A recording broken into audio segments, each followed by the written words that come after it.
Rewrite as directed ಅಂತ ಮೊದಲನೇದಾಗಿ ಕೊಟ್ಟಿರ್ತಾರೆ. ಅದರಲ್ಲಿ ಫಸ್ಟ್ ಕ್ವಶನ್ ನೋಡಿ, Meena opened a savings bank account in SBI last week ಅಂತ ಸೆಂಟೆನ್ಸ್ ಇದೆ. ಇದನ್ನ ಏನು ಮಾಡಬೇಕು ಅಂದರೆ change into a question beginning with right form of do ಅಂತ ಕೇಳಿದ್ದಾರೆ ನೋಡಿ. ಸೊ ಈ ಒಂದು ಸೆಂಟೆನ್ಸನ್ನು ಅಂದರೆ ಮೇಲ್ಗಡೆ ಏನು ಸೆಂಟೆನ್ಸ್ ಕೊಟ್ಟಿದ್ದಾರೋ ಇದನ್ನು ನಾವು ಏನು ಮಾಡಬೇಕಾಗುತ್ತೆ, ಕ್ವಶನ್ ಆಗಿ ಚೇಂಜ್ ಮಾಡಬೇಕಾಗುತ್ತೆ. ಯಾವ ರೀತಿಯಪ್ಪ ಅಂದರೆ ಡೂ ಫಾರ್ಮ್ಗಳನ್ನು ಯೂಸ್ ಮಾಡಿಕೊಂಡು ನೋಡಿ. ಡೂ ಫಾರ್ಮ್ಸ್ ಅಂದರೆ ಮೊದಲಿಗೆ ನಿಮಗೆ ಗೊತ್ತಿರಲಿ, ಡೂ, ಡಸ್ ಮತ್ತು ಡಿಡ್ ಈ ಮೂರು ಪದಗಳನ್ನು ನಾವೇನಂತ ಕರಿತೀವಿ ಅಂದರೆ ಡೂ ಫಾರ್ಮ್ ಆಫ್ ವರ್ಬ್ಸ್ ಅಂತ ಕರಿತೇವೆ ವಿದ್ಯಾರ್ಥಿಗಳೇ.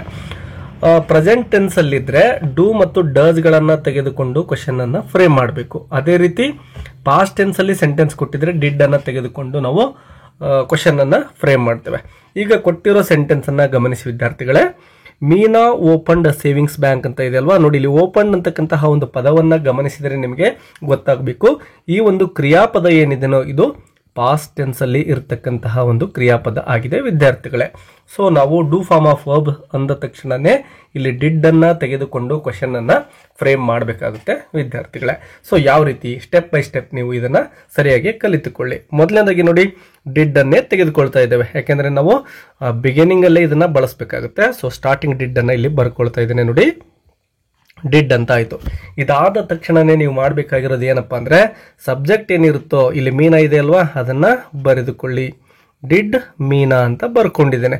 ಈಗ ಓಪನ್ಡ್ ಏನಿತ್ತು ಇದು ಪಾಸ್ಟ್ ಟೆನ್ಸ್ ಫಾರ್ಮ್ ಅಲ್ಲಿ ಇತ್ತು, ಬಟ್ ನಾವಿಲ್ಲಿ ಡಿಡ್ ಅನ್ನ ಆಲ್ರೆಡಿ ಸ್ಟಾರ್ಟಿಂಗ್ ಅಲ್ಲಿ ಯೂಸ್ ಮಾಡ್ಕೊಂಡಿದ್ದೇವಲ್ವಾ, ಹಾಗಾಗಿ ಈ ಒಂದು ಓಪನ್ ಅಂತಕ್ಕಂಥದ್ದನ್ನ ಪ್ರೆಸೆಂಟ್ ಫಾರ್ಮ್ ಅಲ್ಲಿ ಅಥವಾ V1 ಫಾರ್ಮ್ ಅಲ್ಲೇ ನಾವು ಬರೀಬೇಕು. ಸೊ ಏನಾಯ್ತು ಹಾಗಾದ್ರೆ ಡಿಡ್ ಮೀನಾ ಓಪನ್ ಅಂತ ಬರಬೇಕು ವಿದ್ಯಾರ್ಥಿಗಳೇ. Did Meena open. ಇನ್ನು ಉಳಿದಿರ್ತಕ್ಕಂತಹ ಸೆಂಟೆನ್ಸ್ ಪಾರ್ಟ್ ಏನಿದೆನೋ ಅದನ್ನ ಕಂಪ್ಲೀಟ್ ಆಗಿ ಹಾಗೆ ಬರೀರಿ. A savings bank account in SBI last week ಅಂತ ಆಸ್ ಇಟ್ ಈಸ್ ಇದನ್ನ ಬರೀರಿ, ಮತ್ತು ಕೊನೆಗೆ ಕ್ವಶನ್ ಮಾರ್ಕ್ ಅನ್ನ ಹಾಕೋದು ಕೂಡ ಮರಿಬೇಡಿ. ಆಗ ಸೆಂಟೆನ್ಸ್ ಏನಾಗುತ್ತೆ ನೋಡಿ, did Meena open a savings bank account in SBI last weak question mark ಅಂತ ಬರುತ್ತೆ ವಿದ್ಯಾರ್ಥಿಗಳೇ. ಸೊ ಈ ರೀತಿ ನೀವು ಕರೆಕ್ಟ್ ಆಗಿ ಸ್ಟೆಪ್ಸ್ ಅನ್ನ ಫಾಲೋ ಮಾಡಿ. ಇನ್ನು ಸೆಕೆಂಡ್ ಕ್ವಶನ್ ಇದೆ ನೋಡಿ, the college is located 5 kilometre from her home ಅಂತ ಇದೆ. ಇಲ್ಲಿ 5 ಕಿಲೋಮೀಟರ್ಗೆ ಅಂಡರ್ಲೈನ್ ಮಾಡಿದ್ದಾರೆ ಮತ್ತು frame a question so as to get the underlined word as answer ಅಂತ ಕೊಟ್ಟಿದ್ದಾರೆ. ಅಂದ್ರೆ ಯಾವ ಪದಕ್ಕೆ ಅಂಡರ್ಲೈನ್ ಮಾಡಲಾಗಿದೆನೋ ಆ ಪದಕ್ಕೆ ನಾವು WH ಕ್ವಶನ್ ಅನ್ನ ಫ್ರೇಮ್ ಮಾಡಬೇಕಾಗುತ್ತೆ ವಿದ್ಯಾರ್ಥಿಗಳೇ. ಇಲ್ಲಿ ನೋಡಿ 5 ಕಿಲೋಮೀಟರ್ ಅಂತಕ್ಕಂಥದ್ದು ದೂರಕ್ಕೆ ಸಂಬಂಧಪಟ್ಟಿದ್ದಲ್ವಾ.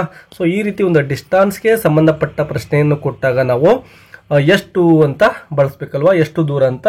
ಸೊ ನಾವು ಇಲ್ಲಿ ಹೌ ಫಾರ್ ಅಂತಕ್ಕಂತಹ ನೋಡಿ, ಹೌ ಅಂತಕ್ಕಂತಹ WH ವರ್ಡ್ ಅನ್ನ ತೆಗೆದುಕೊಳ್ತೇವೆ ಮತ್ತು ಹೌ ಫಾರ್ ಅಂತ ತೆಗೆದುಕೊಳ್ತೇವೆ.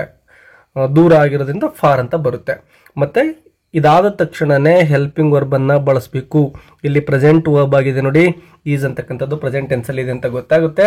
ಸೊ ಈಸ್ ಅನ್ನೇ ತೆಗೆದುಕೊಳ್ಳೋಣ. ಹೌ ಫಾರ್ ಈಸ್ ಆಯ್ತು. ಈಗ ಸಬ್ಜೆಕ್ಟ್ ಇತ್ತಲ್ವಾ ದ ಕಾಲೇಜ್, ಅದನ್ನ ಇಲ್ಲಿ ತೆಗೆದುಕೊಳ್ಬೇಕು. ದ ಕಾಲೇಜ್ ಮರಿದೇನೆ. ಈ ಸ್ಟೆಪ್ಗಳನ್ನು ಸರಿಯಾಗಿ ನೆನಪಿಟ್ಕೊಳ್ಳಿ. ಬರೀ ಆನ್ಸರ್ ಅನ್ನ ನೋಡ್ಬೇಡಿ, ಸ್ಟೆಪ್ಸ್ ಅನ್ನ ಕರೆಕ್ಟ್ ಆಗಿ ಫಾಲೋ ಮಾಡ್ತಾ ಹೋಗಿ. How far is the college, how far is the college ಆದ್ಮೇಲೆ ಲೊಕೇಟೆಡ್ ಆಸ್ ಇಟ್ ಈಸ್ ಬರೀತಾ ಇದ್ದೇವೆ, ಲೊಕೇಟೆಡ್. ಇನ್ನು 5 ಕಿಲೋಮೀಟರ್ಸ್ ಅನ್ನ ತೆಗೆದುಕೊಳ್ಳೋ ಹಾಗಿಲ್ಲ, ಯಾಕೆಂದ್ರೆ ನಾವು ಅದನ್ನ ಇಲ್ಲಿ ಕ್ವಶನಿಂಗ್ ಅಲ್ಲಿ ಯೂಸ್ ಮಾಡ್ಕೊಂಡಿದ್ದೇವೆ ಹೌ ಫಾರ್ ಅಂತೇಳಿ. ಸೊ ಅದನ್ನ ಬಿಟ್ಟು ಮುಂದಿರತಕ್ಕಂತಹ ವರ್ಡ್ಸ್ ಅನ್ನ ಆಸ್ ಇಟ್ ಈಸ್ ಬರೀತಾ ಇದ್ದೇವೆ. ಫ್ರಾಮ್ ಹರ್ ಹೋಮ್ ಅಂತೇಳಿ ಕೊನೆಗೆ ಕ್ವಶನ್ ಮಾರ್ಕ್ ನ ಹಾಕಬೇಕು. ನೋಡಿ ಏನಾಯ್ತು, how far is the college located from her home ಅಂತ ಆಯ್ತು ವಿದ್ಯಾರ್ಥಿಗಳೇ. ಇನ್ನು ಮುಂದಿನ ಪ್ರಶ್ನೆ ನೋಡಿ, she has a different opinion ಅಂತ ಇದೆ. ಇದಕ್ಕೇನು ಮಾಡಬೇಕು, ಆ್ಯಡ್ ಎ ಕ್ವಶನ್ ಟ್ಯಾಗ್ ಹೇಳಿದರೆ, ಕ್ವಶನ್ ಟ್ಯಾಗಿಗೆ ಸಂಬಂಧಪಟ್ಟಂತೆ ಆಲ್ರೆಡಿ ಅನೇಕ ವಿಡಿಯೋಗಳನ್ನು ಮಾಡಿ ಅಪ್ಲೋಡ್ ಮಾಡಿದ್ದೇನೆ. ತುಂಬ ಸುಲಭವಾಗಿ ನೀವು ಕ್ವಶನ್ ಟ್ಯಾಗ್ ಅನ್ನ ಫ್ರೇಮ್ ಮಾಡ್ಬೋದು, ಅವುಗಳೆಲ್ಲವನ್ನ ನೀವು ಕಲ್ತ್ಕೊಂಡಿದ್ದೆ. ಆದರೆ ಸೊ ನೋಡಿ ಇಲ್ಲಿ ಕೊಟ್ಟಿರೋ ಸ್ಟೇಟ್ಮೆಂಟ್ ಏನಿದೆ, she has A different opinion ಅಲ್ವಾ. ಈ ಸೆಂಟೆನ್ಸ್ ಅಲ್ಲಿ ಯಾವುದಾದ್ರೂ ಹೆಲ್ಪಿಂಗ್ ವರ್ಬ್ ಇದೆನಾ ಅಂತ ಹುಡುಕ್ತೇವೆ ನಾವು. ಸೊ ಇಲ್ಲಿ ಹ್ಯಾಸ್ ಅಂತಕ್ಕಂತಹ ಹೆಲ್ಪಿಂಗ್ ವರ್ಬ್ ನಮಗೆ ಕಾಣಿಸುತ್ತೆ ವಿದ್ಯಾರ್ಥಿಗಳೇ. ಕ್ವಶನ್ ಟ್ಯಾಗ್ ಮಾಡಬೇಕು ಅಂದ್ರೆ ಮೊದಲಿಗೆನೆ ನಾವು ಆ ಹೆಲ್ಪಿಂಗ್ ವರ್ಬ್ ಅನ್ನ ಯೂಸ್ ಮಾಡ್ಕೋಬೇಕು. ಸೊ ಇಲ್ಲಿ ಹ್ಯಾಸ್ ಅಂತ ಮೊದಲಿಗೆ ತೆಗೆದುಕೊಳ್ತೇವೆ. ಮತ್ತು ಕೊಟ್ಟಿರೋ ಸ್ಟೇಟ್ಮೆಂಟ್ ನೋಡಿ ಪಾಸಿಟಿವ್ ಇದೆ, ಅಂದರೆ ಎಲ್ಲೂ ಕೂಡ ನೆಗೆಟಿವ್ ವರ್ಡ್ ಕಾಣಿಸ್ತಾ ಇಲ್ಲ. ಹಾಗಾಗಿ ಈ ಒಂದು ಹೆಲ್ಪಿಂಗ್ ವರ್ಬಿಗೆ ನಾವು ನಾಟ್ ಅನ್ನು ಸೇರಿಸಬೇಕು. ಸ್ಟೇಟ್ಮೆಂಟ್ ಪಾಸಿಟಿವ್ ಇದೆ, ಟ್ಯಾಗ್ ಏನಿರಬೇಕು, ನೆಗೆಟಿವ್ ಇರಬೇಕು. ಹಾಗಾಗಿ ಹ್ಯಾಸೆಂಟ್ ಅಂತ ಆಯಿತು. ಇನ್ನು ಸಬ್ಜೆಕ್ಟ್ ನೋಡಿ ಶಿ ಅಂತ ಇದೆ, ಸೊ ನಾವು ಇಲ್ಲಿ ಹ್ಯಾಸೆಂಟ್ ಶಿ ಅಂತಾನೆ ಬರೆದುಕೊಳ್ಬೇಕು. ಶಿ ಅಂತಕ್ಕಂಥ ಪ್ರನೌನ್ನ ಯೂಸ್ ಮಾಡ್ತೇವೆ. ಮತ್ತು ಕ್ವಶನ್ ಮಾರ್ಕ್ ಹಾಕೋದನ್ನು ಮರಿಬೇಡಿ, ಇಲ್ಲ ಆಲ್ರೆಡಿ ಕ್ವಶನ್ ಮಾರ್ಕನ್ನು ಕೊಟ್ಟಿದ್ದಾರೆ. ಸೊ ಹ್ಯಾಸೆಂಟ್ ಶಿ ಅಂತ ನೀವು ಬರಿಬೇಕು. ಇನ್ನು ನೆಕ್ಸ್ಟ್ ನೋಡಿ, Sonu and Gauri didn't participate in the competition ಅಂತ ಇದೆ ನೋಡಿ ವಿದ್ಯಾರ್ಥಿಗಳೇ. ಇಲ್ಲೂ ಕೂಡ ಕ್ವಶನ್ ಟ್ಯಾಗ್ ಅನ್ನ ಕೇಳಿದ್ದಾರೆ. ಇಲ್ಲಿ ಹೆಲ್ಪಿಂಗ್ ವರ್ಬ್ ಗಮನಿಸಿ, ಡಿಡ್ ಅಂತ ಇದೆ ವಿದ್ಯಾರ್ಥಿಗಳೇ. ಸೊ ಡಿಡ್ ಅನ್ನೇ ತೆಗೆದುಕೊಳ್ಬೇಕಾಗುತ್ತೆ ನಾವು. ಸೊ ಸ್ಟಾರ್ಟಿಂಗ್ ಅಲ್ಲಿ ಡಿಡ್ ಅಂತ ಬರೆದುಕೊಳ್ತೇವೆ. ಮತ್ತು ನೋಡಿ ಇಲ್ಲಿ ಆಲ್ರೆಡಿ ನಾಟ್ ಸೇರ್ಕೊಂಡಿದೆ ಆ ಒಂದು ಹೆಲ್ಪಿಂಗ್ ವರ್ಬ್ಗೆ. ಸೊ ಈ ರೀತಿ ನೆಗೆಟಿವ್ ಸ್ಟೇಟ್ಮೆಂಟ್ ಅಂತ ನಾವು ಇದನ್ನ ಕನ್ಸಿಡರ್ ಮಾಡ್ತೇವೆ. ನೆಗೆಟಿವ್ ಆಗಿರೋದ್ರಿಂದ ಟ್ಯಾಗ್ ಏನಾಗಿರ್ಬೇಕು, ಪಾಸಿಟಿವ್ ಟ್ಯಾಗ್ ಆಗಿರಬೇಕು. ಸೊ ಇಲ್ಲಿ ನಾಟನ್ನು ಸೇರಿಸಬಾರ್ದು. ಡಿಡ್ ಅಂತ ಆಯಿತು. ಇನ್ನು ಸೋನು ಆ್ಯಂಡ್ ಗೌರಿ ಗಮನಿಸಿ, ಸೋನು ಆ್ಯಂಡ್ ಗೌರಿ ಅಂತಕ್ಕಂಥವ್ರು ಇಬ್ಬರು ವ್ಯಕ್ತಿಗಳಿದ್ದಾರೆ. ಸೊ ಇದು ಪ್ಲೂರಲ್ ಆಯಿತು. ಪ್ಲೂರಲ್ಗೆ ಇಲ್ಲಿ ಸೂಟಬಲ್ ಆಗಿರ್ತಕ್ಕಂತಹ ಒಂದು ಪ್ರನೌನ್ ಯಾವುದಪ್ಪ ಅಂದರೆ ದೇ ಅಂತಕ್ಕಂಥದ್ದು. ಸೊ ನಾವೇನು ಮಾಡಬೇಕು ಅಂದರೆ ಡಿಡ್ ಆದಮೇಲೆ ದೇ ಅಂತ ಬರಿತಾ ಇದ್ದೇವೆ ಪ್ರನೌನ್ ಫಾರ್ಮನ್ನು ಮತ್ತು ಕ್ವಶನ್ ಮಾರ್ಕ್ ಇಷ್ಟನ್ನು ನೀವು ಬರಿಬೇಕಾಗುತ್ತೆ ವಿದ್ಯಾರ್ಥಿಗಳೇ. ಇನ್ನು ಮತ್ತೊಂದು ಪ್ರಶ್ನೆಯನ್ನು ತೆಗೆದುಕೊಳ್ಳೋಣ. ಇದು ಕೂಡ ಬೇರೆ ಒಂದು ಪ್ರಶ್ನೆ ಪತ್ರಿಕೆಯಲ್ಲಿ ಬಂದಿರತಕ್ಕಂತಹ ಪ್ರಶ್ನೆ ಆಗಿದೆ. ಫಸ್ಟ್ ಕ್ವಶನ್ ನೋಡಿ, Ganga saw the king in front of his hut ಅಂತ ಇದೆ. ಸೊ ಇಲ್ಲಿ ಏನ್ ಮಾಡಬೇಕು, change into question beginning with the right form of do ಅಂತ ಕೇಳಿದ್ದಾರೆ. ಇದನ್ನು ಕೂಡ ಡೂ ಫಾರ್ಮ್ ಅನ್ನ ಯೂಸ್ ಮಾಡಬೇಕು. ಸೊ ಮೊದಲಿಗೆ ಹೇಳಿದಾಗೆ ನಾವು ಡೂ ಮತ್ತು ಡಸ್ ಮತ್ತು ಡಿಡ್ ಇವುಗಳನ್ನ ಡೂ ಫಾರ್ಮ್ ಆಫ್ ವರ್ಬ್ಸ್ ಅಂತ ಕರಿತೇವೆ. ಸೊ ಇಲ್ಲಿ ಯಾವುದನ್ನ ತೆಗೆದುಕೊಳ್ಬೇಕು ನೋಡಿ, ಇಲ್ಲಿ ಸಾ ಅಂತಕ್ಕಂತಹ ವರ್ಬ್ ಅನ್ನ ಕ್ರಿಯಾಪದವನ್ನ ನೋಡ್ತಾ ಇದ್ದೇವೆ. ಈ ಸಾ ಅಂತಕ್ಕಂಥದ್ದು ನೋಡಿ ಸಿ ಅಂತಕ್ಕಂಥದ್ದರ ಪಾಸ್ಟ್ ಟೆನ್ಸ್ ಫಾರ್ಮ್ ಈ ಒಂದು ಸಾ ಅಂತಕ್ಕಂಥದ್ದು ಆಗಿರುತ್ತೆ. ಸೊ ಪಾಸ್ಟ್ ಟೆನ್ಸ್ ಅಂದ ತಕ್ಷಣನೇ ನಾವು ತೆಗೆದುಕೊಳ್ಬೇಕಾಗಿರ್ತಕ್ಕಂತಹ ಡೂ ಫಾರ್ಮ್ ಆಫ್ ವರ್ಬ್ ಯಾವುದಪ್ಪ ಅಂದ್ರೆ ಡಿಡ್ ಅಂತಕ್ಕಂಥದ್ದು. ಸೊ ಇಲ್ಲಿ ಡಿಡ್ ಅನ್ನ ಸ್ಟಾರ್ಟಿಂಗ್ ಅಲ್ಲಿ ನಾವು ಬರೆದುಕೊಳ್ತಾ ಇದ್ದೇವೆ. ಡಿಡ್ ಆಯಿತು. ಮತ್ತು ನೆಕ್ಸ್ಟ್ ಸ್ಟೆಪ್ ಏನಪ್ಪ ಅಂದ್ರೆ ಸಬ್ಜೆಕ್ಟ್ ಅನ್ನ ಬರೆದುಕೊಳ್ಳೋದು. ಡಿಡ್ ಗಂಗಾ, ಸಾ ಇರ್ತಕ್ಕಂಥದ್ದನ್ನ ಈಗ V1 ಫಾರ್ಮ್ ಅಲ್ಲಿ ಬರೀತೇವೆ. ನೆನಪು ನೀವು ಇಟ್ಕೋಬೇಕಾಗುತ್ತೆ, ಯಾಕಂದ್ರೆ ಸಾ ಅಂತ ಬರೆದ್ರೆ ನಿಮಗೆ ಮಾರ್ಕ್ಸ್ ಕೊಡೋದಿಲ್ಲ. ಇದನ್ನ ಪ್ರೆಸೆಂಟ್ ಫಾರ್ಮ್ ಅಲ್ಲಿ ಬರೀಬೇಕು, ಯಾಕಂದ್ರೆ ಇಲ್ಲಿ ಆಲ್ರೆಡಿ ಡಿಡ್ ಅನ್ನ ನಾವು ಪಾಸ್ಟ್ ಟೆನ್ಸ್ ಫಾರ್ಮ್ ಅಲ್ಲಿ ಯೂಸ್ ಮಾಡ್ತಾ ಇದ್ದೇವೆ. ಡಿಡ್ ಗಂಗಾ ಸಿ ಅಂತ ಬರೀತೇವೆ. ಮತ್ತು ಮುಂದಿರ್ತಕ್ಕಂತಹ ಎಲ್ಲ ಸಂಪೂರ್ಣ ಸೆಂಟೆನ್ಸ್ ಅನ್ನ ಆಸ್ ಇಟ್ ಈಸ್ ಬರೀಬೇಕು. The king in front of his hut ಅಂತ ಬರಿಬೇಕು ವಿದ್ಯಾರ್ಥಿಗಳೇ. ಮತ್ತು ಕ್ವಶನ್ ಮಾರ್ಕ್ ಅನ್ನ ಹಾಕೋದನ್ನ ಮರಿಬೇಡಿ. ಸೊ ಏನಾಯ್ತು, statement did Ganga see the king in front of his hut ಅಂತ ಆಗುತ್ತೆ. ಸೊ ಇಲ್ಲಿ ಡಿಡ್ ಫಾರ್ಮ್ ಅನ್ನ ಯೂಸ್ ಮಾಡಿದ್ದೇವೆ. ಇನ್ನು ಸೆಕೆಂಡ್ ಕ್ವಶನ್ ನೋಡಿ, the commission was appointed to look into the matter. Yes ನೋಡಿ, ಇದಕ್ಕೆ ಏನ್ ಮಾಡಬೇಕು, frame a question so as to get the underlined word as answer ಅಂತ ಕೇಳಿದ್ದಾರೆ ವಿದ್ಯಾರ್ಥಿಗಳೇ. ಸೊ ಇಲ್ಲಿ ಯಾವ WH ವರ್ಡ್ ಅನ್ನ ನಾವು ಯೂಸ್ ಮಾಡ್ಕೋಬೇಕಾಗುತ್ತೆ ನೋಡಿ. The commission was appointed to look into the matter. So why ಅನ್ನ ಇಲ್ಲಿ ತೆಗೆದುಕೊಳ್ಬೇಕಾಗುತ್ತೆ, ಯಾಕೆ ಆ ಒಂದು ಕಮಿಷನ್ ಅನ್ನ ಅಪಾಯಿಂಟ್ ಮಾಡಲಾಗಿತ್ತು ಅಂತೇಳಿ. ಇಲ್ಲಿ WH ವರ್ಡ್ ಅಂತ ಬರಬೇಕಾಗಿತ್ತು. ಇಲ್ಲಿ ಏನು ಕ್ವಶನ್ ಕೊಟ್ಟಿದ್ದೋ ಇದು ಈ ರೀತಿ ಬರಬೇಕು ವಿದ್ಯಾರ್ಥಿಗಳೇ. Frame a question so as to get the underlined word as answer ಅಂತ. ಸೊ ಹಾಗೆ ಇದೆ. ಸೊ ಇಲ್ಲಿ ನಾವು WH ವರ್ಡ್ ಯಾವ್ದು ಯೂಸ್ ಮಾಡ್ತೀವಿ ಅಂದ್ರೆ ಮೊದಲಿಗೆ ಹೇಳಿದಾಗೆ ವೈ ಅಂತ ಯೂಸ್ ಮಾಡ್ಕೊಳ್ತೇವೆ. ವೈ ಆದ ತಕ್ಷಣ ನೋಡಿ ವಿದ್ಯಾರ್ಥಿಗಳೇ, ಇಲ್ಲಿ ಇರ್ತಕ್ಕಂತಹ ಹೆಲ್ಪಿಂಗ್ ವರ್ಬ್ ಅನ್ನ ತೆಗೆದುಕೊಳ್ಬೇಕು. ಇಲ್ಲಿ ಮೇಲೆ ಯಾವ ರೀತಿ ನಾವು ನೋಡಿ ಈಸ್ ಅನ್ನ ತೆಗೆದುಕೊಂಡಿದ್ವಲ್ವಾ, ಅಲ್ಲಿ ಕೊಟ್ಟಿರ್ತಕ್ಕಂಥದ್ದನ್ನ ಈಸ್ ಅನ್ನ ತೆಗೆದುಕೊಂಡು ಇಲ್ಲಿ ಹಾಕಿದ್ವಿ. ಇದು ಸೆಕೆಂಡ್ ಸ್ಟೆಪ್ ಆಗಿತ್ತು. ಸೊ ಇಲ್ಲೂ ಅಷ್ಟೇನೆ, ಇಲ್ಲಿ ಕೊಟ್ಟಿರೋ ಒಂದು ಹೆಲ್ಪಿಂಗ್ ವರ್ಬ್ ಅನ್ನೇ ತೆಗೆದುಕೊಳ್ಳಿ. ವೈ ವಾಸ್ ಆಯಿತು ವಿದ್ಯಾರ್ಥಿಗಳೇ. ಈಗ ಸಬ್ಜೆಕ್ಟ್ ಅನ್ನ ಬರೀತೀರಾ. ವೈ ವಾಸ್ ದ ಕಮಿಷನ್ ಅಂತ ಆಸ್ ಇಟ್ ಈಸ್ ಬರ್ಕೊಳ್ಳಿ. Why was the commission appointed ಮುಂದಿರ್ತಕ್ಕಂಥದ್ದನ್ನ ಬರಿತಾ ಇದ್ದೇವೆ. Why was the commission appointed ಅಂತ ಬರೀತೀರಿ. ಅಂಡರ್ಲೈನ್ ಮಾಡಿರೋ ವರ್ಡ್ ಅನ್ನ ನೀವು ಯೂಸ್ ಮಾಡ್ಕೊಳ್ಳೋ ಹಾಗಿಲ್ಲ, ಅದನ್ನ ಬಿಡಬೇಕಾಗುತ್ತೆ. ಯಾಕೆಂದ್ರೆ ಆ ಅಂಡರ್ಲೈನ್ ಮಾಡಿರೋ ವರ್ಡ್ WH ಆಗಿ ಇಲ್ಲಿ ಕನ್ವರ್ಟ್ ಆಗಿರುತ್ತೆ. ವೈ ಅಂತದ್ರಲ್ಲೇ ಅದು ಅಡಗೋಗಿರುತ್ತೆ. ಹಾಗಾಗಿ ಕೊನೆಯ ಸ್ಟೆಪ್ ಏನಪ್ಪ ಅಂದ್ರೆ ಕ್ವಶನ್ ಮಾರ್ಕ್ ಅನ್ನ ಹಾಕೋದು. ಸೊ ಈ ಸ್ಟೆಪ್ಸ್ ನಿಮಗೆ ನೆನಪಿರಲಿ. ಇನ್ನು ಥರ್ಡ್ ಕ್ವಶನ್ ತುಂಬ ಈಸಿ ಇರ್ತಕ್ಕಂಥದ್ದು, he never went to college ಅಂತ ಇದೆ. You need to add a question tag for this sentence. So ಇಲ್ಲಿ ನೋಡಿ, ನೆವರ್ ಅಂತಕ್ಕಂಥದ್ದು ನೆಗೆಟಿವ್ ವರ್ಡ್ ಆಗಿದೆ, ಸೊ ಇದು ನೆಗೆಟಿವ್ ಸ್ಟೇಟ್ಮೆಂಟ್ ಅಂತೇಳಿ. ಮತ್ತು ವೆಂಟ್ ಅಂತಕ್ಕಂಥದ್ದು ಪಾಸ್ಟ್ ಟೆನ್ಸ್ ಇದೆ, ಯಾವುದೇ ಹೆಲ್ಪಿಂಗ್ ವರ್ಬ್ ಇಲ್ಲ. ಹಾಗಾಗಿ ನಾವು ಈ ಒಂದು ವೆಂಟ್ ಅಂತಕ್ಕಂತಹ ಮೇನ್ ವರ್ಬನ್ನು ಗಮನಿಸಬೇಕು. ಮತ್ತು ಇದು ನೋಡಿ, ವೆಂಟ್ ಅಂತಕ್ಕಂತಹ ಪದ ಏನಿದೆನೋ ಇದು ಪಾಸ್ಟ್ ಟೆನ್ಸ್ ಫಾರ್ಮಲ್ಲಿದೆ. ಪಾಸ್ಟಲ್ಲಿದ್ದಾಗ ನಾವು ಕ್ವಶನ್ ಟ್ಯಾಗನ್ನು ಫ್ರೇಮ್ ಮಾಡಬೇಕಾದ್ರೆ ಡಿಡ್ಡನ್ನು ತೆಗೆದುಕೊಳ್ತೇವೆ. ಯಾವ ರೀತಿ ಇಲ್ಲಿ ಕ್ವಶನ್ ಫ್ರೇಮ್ ಮಾಡುವಾಗ ಡಿಡ್ಡನ್ನು ತೆಗೆದುಕೊಂಡಿದ್ವಲ್ವಾ, ಅದೇ ರೀತಿನೇ. ಸೊ ಇಲ್ಲಿ ಸ್ಟಾರ್ಟಿಂಗಲ್ಲಿ ನಾವು ಡಿಡ್ಡನ್ನು ತೆಗೆದುಕೊಳ್ಳೋಣ, ಡಿಡ್ ಅಂತ ಬರೆದುಕೊಳ್ತೇವೆ. ಮತ್ತು ನೆವರ್ ಇರೋದ್ರಿಂದ ನೆಗೆಟಿವ್ ವರ್ಡ್ ಡಿಡೆಂಟ್ ಅಂತ ಮಾಡಬಾರ್ದು, ಡಿಡ್ ಅಂತ ಆಯಿತು. ಇನ್ನು ಸಬ್ಜೆಕ್ಟ್ ನೋಡಿ ಹಿ ಅಂತ ಇದೆ, ಸೊ ಪ್ರೊನೌನ್ ಫಾರ್ಮಿಗೆ ಇರೋದ್ರಿಂದ ಅದೇ ಪ್ರೊನೌನನ್ನೇ ಯೂಸ್ ಮಾಡ್ಕೊಳ್ತೇವೆ. ಡಿಡ್ ಹಿ ಅಂತಕ್ಕಂಥದ್ದು ಸರಿಯಾಗಿರುವ ಆನ್ಸರ್ ಆಯಿತು.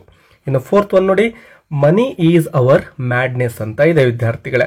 ಇಲ್ಲೂ ಕೂಡ ಕ್ವಶನ್ ಟ್ಯಾಗ್ ಕೇಳಿದರೆ ತುಂಬ ಸಿಂಪಲ್ ಇದೆ. ಕೊಟ್ಟಿರೋ ಸ್ಟೇಟ್ಮೆಂಟಲ್ಲಿ ಆಲ್ರೆಡಿ ಹೆಲ್ಪಿಂಗ್ ವರ್ಬ್ ಇದೆ ಈಸ್ ಅಂತಕ್ಕಂಥದ್ದು, ಸೊ ಈಸನ್ನು ಸ್ಟಾರ್ಟಿಂಗಲ್ಲಿ ಬರ್ಕೊಳ್ಳಿ. ಮತ್ತು ಕೊಟ್ಟಿರೋ ಸ್ಟೇಟ್ಮೆಂಟಲ್ಲಿ ನೆಗೆಟಿವ್ ವರ್ಡ್ ಯಾವುದೂ ಇಲ್ಲ, ಸೊ ಈಸೆಂಟ್ ಅಂತ ಆಗುತ್ತೆ. ಇಲ್ಲಿ ನೆಗೆಟಿವ್ ವರ್ಡನ್ನು ಸೇರಿಸ್ತೇವೆ. ಮತ್ತು ಮನಿ ಇರೋದಕ್ಕೆ ಪ್ರೊನೌನ್ ಫಾರ್ಮ್ ಯಾವ್ದು ಯೂಸ್ ಮಾಡಬೇಕು, ಇಟ್ ಅಂತಕ್ಕಂಥದ್ದಲ್ವಾ. ಸೊ ಈಸೆಂಟ್ ಇಟ್ ಅಂತ ಫ್ರೇಮ್ ಮಾಡಿ ಕೊನೆಗೆ ಕ್ವಶನ್ ಮಾರ್ಕನ್ನು ಹಾಕ್ತೇವೆ ವಿದ್ಯಾರ್ಥಿಗಳೇ. ಈಸೆಂಟ್ ಇಟ್ ಅಂತ ಆಗುತ್ತೆ. ಇನ್ನು ಮತ್ತೊಂದು ಪ್ರಶ್ನೆ ಪತ್ರಿಕೆಯ ಕ್ವಶನ್ಸ್ ಅನ್ನ ನೋಡ್ತಾ ಹೋಗೋಣ. ಇದು ಮೂರನೇ ಪ್ರಶ್ನೆ ಪತ್ರಿಕೆಯ ಕ್ವಶನ್ಸ್ ಆಗಿದ್ದಾವೆ. ಇಲ್ಲೂ ಕೂಡ ಸೇಮ್ ಟೈಪ್ ಆಫ್ ಕ್ವಶನ್ಸ್ ಬಂದಿದ್ದಾವೆ ನೋಡಿ. ರೀರೈಟ್ ಆಸ್ ಡೈರೆಕ್ಟೆಡ್ ಇದೆ. First question, the poet wanted to end the farce ಅಂತ ಇದೆ. ಇದನ್ನು ಕೂಡ ಡೂ ಫಾರ್ಮ್ ಆಫ್ ವರ್ಬ್ಸ್ ಅನ್ನ ಯೂಸ್ ಮಾಡಿಕೊಂಡು ನಾವು ಕ್ವಶನ್ ಅನ್ನ ಫ್ರೇಮ್ ಮಾಡಬೇಕಾಗುತ್ತೆ. ಬಿಗಿನಿಂಗ್ ಅಲ್ಲಿ ಯೂಸ್ ಮಾಡ್ಕೋಬೇಕು. ಸೊ ಇಲ್ಲಿ ವಿದ್ಯಾರ್ಥಿಗಳೇ ಡೂ, ಡಸ್, ಡಿಡ್ ಅಲ್ಲಿ ಯಾವ್ದು ತೆಗೆದುಕೊಳ್ಬೇಕು ಮೊದಲಿಗೆ ಗಮನಿಸೋಣ. ಡೂ ಅಥವಾ ಡಸ್ ಅಥವಾ ಡಿಡ್, ಇವು ಮೂರರಲ್ಲಿ ಯಾವ್ದು ತೆಗೆದುಕೊಳ್ಬೇಕು. ಸೊ ವರ್ಬ್ ಅನ್ನ ಗಮನಿಸಿ, ವಾಂಟೆಡ್ ಇದೆ. ವಾಂಟೆಡ್ ಅಂತಕ್ಕಂಥದ್ದು ಪಾಸ್ಟ್ ಟೆನ್ಸ್ ಫಾರ್ಮ್ ಅಲ್ಲಿ ಇದೆ ಅಲ್ವಾ ವಿದ್ಯಾರ್ಥಿಗಳೇ. ಸೊ ಪಾಸ್ಟ್ ಟೆನ್ಸ್ ಫಾರ್ಮ್ ಅಂದ ತಕ್ಷಣನೇ ನಾವು ತೆಗೆದುಕೊಳ್ಳೋದು ಡಿಡ್ ಅಂತೇಳಿ. ನೋಡಿ ಎಲ್ಲ ಕ್ವಶನ್ಸ್ ಅಲ್ಲೂ ಆಲ್ಮೋಸ್ಟ್ ಡಿಡ್ ಬರ್ತಾ ಇದೆ. ಡಿಡ್ ಅಂತ ತೆಗೆದುಕೊಳ್ತೇವೆ ಸ್ಟಾರ್ಟಿಂಗ್ ಅಲ್ಲಿ. ಡಿಡ್ ಆದ ತಕ್ಷಣನೇ ಆಲ್ರೆಡಿ ಹೇಳಿದ್ದೀನಿ ನಿಮಗೆ, ದ ಪೋಯೆಟ್ ಅನ್ನ ಅಂದ್ರೆ ಸಬ್ಜೆಕ್ಟ್ ಅನ್ನ ಬರ್ಕೊಳ್ತೀರಾ. ಡಿಡ್ ದ ಪೋಯೆಟ್, ವಾಂಟೆಡ್ ಇರೋದನ್ನ ವಾಂಟ್ ಅಂತ ಬರ್ಕೊಳ್ತೇವೆ. ಡಿಡ್ ದ ಪೋಯೆಟ್ ವಾಂಟ್, ನೋಡಿ ವಾಂಟೆಡ್ ಇರೋದನ್ನ ನಾವು V1 ಫಾರ್ಮ್ ಅಲ್ಲಿ ಬರೀತೇವೆ, ಯಾಕೆಂದ್ರೆ ಇಲ್ಲಿ ಆಲ್ರೆಡಿ ಡಿಡ್ ಅನ್ನ ಪಾಸ್ಟ್ ಟೆನ್ಸ್ ಫಾರ್ಮ್ ಅಲ್ಲಿ ತೆಗೆದುಕೊಂಡಿದ್ದೇವೆ. ಇದನ್ನು ಸರಿಯಾಗಿ ನೆನಪಿಟ್ಕೊಳ್ಳಿ. ವಾಂಟೆಡ್ ಅಂತ ಬರೆದ್ರೆ ನಿಮಗೆ ಮಾರ್ಕ್ಸ್ ಸಿಗೋದಿಲ್ಲ. Did the poet want. ಇನ್ನು ಉಳಿದಿರ್ತಕ್ಕಂತಹ ಸ್ಟೇಟ್ಮೆಂಟ್ ಯಾವ ರೀತಿ ಇದೆಯೋ ಅದನ್ನೇ ಬರೀರಿ. ಟು ಎಂಡ್ ದ ಫಾರ್ಸ್ ಅಂತ ಬರೀತೀರಾ. ಮತ್ತು ಕೊನೆಗೆ ಕ್ವಶನ್ ಮಾರ್ಕ್ ಹಾಕೋದನ್ನ ಮರಿಬೇಡಿ. ಸ್ಟೇಟ್ಮೆಂಟ್ ಏನಾಯಿತು, did the poet want to end the farce ಅಂತ ಆಗುತ್ತೆ ವಿದ್ಯಾರ್ಥಿಗಳೇ. Second, money is the root of all evils ಅಂತ ಇದೆ. ಇದಕ್ಕೆ ನಾವು WH ವರ್ಡ್ ಅನ್ನು ಯೂಸ್ ಮಾಡಿಕೊಂಡು ಕ್ವಶನ್ ಅನ್ನು ಫ್ರೇಮ್ ಮಾಡಬೇಕು. ಫ್ರೇಮ್ ಕ್ವಶನ್ ಅಂತ ಕೇಳಿದ್ದಾರೆ ನೋಡಿ. ಸೊ ಯಾವ WH ವರ್ಡ್ ಅನ್ನು ಯೂಸ್ ಮಾಡಬೇಕು, money is the root of all evils ಅಂತ ಇದೆ. ಸೊ ಸಿಂಪಲ್ ಆಗಿ ನಾವು ಇಲ್ಲಿ ಮನಿಗೆ ವಾಟ್ ಅಂತಕ್ಕಂತಹ WH ವರ್ಡ್ ಅನ್ನು ಯೂಸ್ ಮಾಡಬಹುದು. ವಾಟ್ ಈಸ್ ದ, ನೋಡಿ ಉಳಿದಿರ್ತಕ್ಕಂಥದ್ದನ್ನ ಹ್ಯಾಸ್ ಇಟ್ ಈಸ್ ಬರೆದ್ರೆ ಮುಗಿದೋಯ್ತು. What is the root of all evils ಅಂತೇಳಿ, ತುಂಬ ಸಿಂಪಲ್ ಇರ್ತಕ್ಕಂಥದ್ದು. ಇನ್ನು third one, eating fruit is good for health ಅಂತ ಇದೆ ನೋಡಿ ವಿದ್ಯಾರ್ಥಿಗಳೇ. Eating fruit is good for health. ಇದಕ್ಕೆ ಕ್ವಶನ್ ಟ್ಯಾಗ್ ಅನ್ನು ಫ್ರೇಮ್ ಮಾಡಬೇಕು. ಕೊಟ್ಟಿರೋ ಸ್ಟೇಟ್ಮೆಂಟ್ ಗಮನಿಸಿ, ಈಸ್ ಅಂತಕ್ಕಂತಹ ಹೆಲ್ಪಿಂಗ್ ವರ್ಬ್ ಆಲ್ರೆಡಿ ಇದೆ, ಸೊ ಅದನ್ನೇ ತೆಗೆದುಕೊಳ್ಳಿ. ಈಸ್ ಅಂತಕ್ಕಂತಹ ಹೆಲ್ಪಿಂಗ್ ವರ್ಬನ್ನು ಕೊಟ್ಟಿರೋ ಸ್ಟೇಟ್ಮೆಂಟ್ ಪಾಸಿಟಿವ್ ಇದೆ, ಸೊ ನಾಟ್ ಅನ್ನ ಕಾಂಟ್ರಾಕ್ಟೆಡ್ ಫಾರ್ಮ್ ಅಲ್ಲಿ ಸೇರಿಸಿ ಇಸೆಂಟ್ ಅಂತ ಆಯಿತು. ಈಟಿಂಗ್ ಫ್ರೂಟ್ ಅಂತಕ್ಕಂತಹ ಸಬ್ಜೆಕ್ಟ್ ಇದೆ, ಇದಕ್ಕೆ ನಾವು ಪ್ರೊನೌನ್ ಫಾರ್ಮ್ ಯಾವ್ದು ಯೂಸ್ ಮಾಡ್ಬೋದು, ಇಟ್ ಅಂತಕ್ಕಂಥದ್ದನ್ನ. ಸೊ ಇಸೆಂಟ್ ಇಟ್ ಅಂತ ಆಯಿತು. ಕ್ವಶನ್ ಮಾರ್ಕ್, ಇಸೆಂಟ್ ಇಟ್ ಅನ್ನೋದು ಸರಿಯಾಗಿರುವ ಕ್ವಶನ್ ಟ್ಯಾಗ್ ಆಗುತ್ತೆ. ಇನ್ನು ಕೊನೆ ಪ್ರಶ್ನೆ ನೋಡಿ, ಮಾರ ಟ್ರೈಡ್ ಟು ಕ್ಯಾಚ್ ದ ಬಕ್ ಅಂತ ಇದೆ. ಆ್ಯಡ್ ಸೂಟಬಲ್ ಕ್ವಶನ್ ಟ್ಯಾಗ್ ಇದು ಕೂಡ. ಸೊ ಇಲ್ಲಿ ನೋಡಿ ಯಾವುದಾದ್ರೂ ಹೆಲ್ಪಿಂಗ್ ವರ್ಬ್ ಕಾಣಿಸುತ್ತಾ, ಯಾವುದೇ ಹೆಲ್ಪಿಂಗ್ ವರ್ಬ್ ಇಲ್ಲ ವಿದ್ಯಾರ್ಥಿಗಳೇ. ಹೀಗಿದ್ದಾಗ ಏನು ಮಾಡ್ತೇವೆ, ವರ್ಬ್ ಅನ್ನ ಗಮನಿಸ್ತೇವೆ. ಟ್ರೈಡ್ ಅಂತಕ್ಕಂಥದ್ದು, ಟ್ರೈಡ್ ಅನ್ನೋದು ಏನಾಗಿದೆ, ಪಾಸ್ಟ್ ಟೆನ್ಸ್ ಫಾರ್ಮ್ ಅಲ್ಲಿ ಇದೆ ಅಲ್ವಾ ವಿದ್ಯಾರ್ಥಿಗಳೇ. ಸೊ ಪಾಸ್ಟ್ ಅಂದ ತಕ್ಷಣನೇ ನಮಗೆ ಬೇಕಾಗಿರೋ ಹೆಲ್ಪಿಂಗ್ ವರ್ಬ್ ಆಲ್ರೆಡಿ ನಾವು ಡಿಸ್ಕಷನ್ ಮಾಡಿದ್ದೇವೆ, ಡಿಡ್ ಅಂತಕ್ಕಂಥದ್ದಲ್ವಾ. ಸೊ ಡಿಡ್ ಅನ್ನ ತೆಗೆದುಕೊಳ್ಳಿ. ಡಿಡ್ ಅನ್ನ ಸ್ಟಾರ್ಟಿಂಗ್ ಅಲ್ಲೇ ಬರ್ಕೊಳ್ತೇವೆ. ಇನ್ನು ಪಾಸಿಟಿವ್ ಸ್ಟೇಟ್ಮೆಂಟ್ ಆಗಿರೋದಕ್ಕೆ ಇಲ್ಲಿ ನೆಗೆಟಿವ್ ಟ್ಯಾಗ್ ಆಗಬೇಕು, ಸೊ ನಾಟ್ ಅನ್ನ ಸೇರಿಸ್ತೇವೆ. ಡಿಡೆಂಟ್ ಅಂತ ಆಯಿತು. ಈಗ ಸಬ್ಜೆಕ್ಟ್ ನೋಡಿ ಮಾರ ಇದೆ, ಸೊ ನಾವು ಹಿ ಅಂತಕ್ಕಂತಹ ಪ್ರನೌನನ್ನು ಯೂಸ್ ಮಾಡ್ತೇವೆ.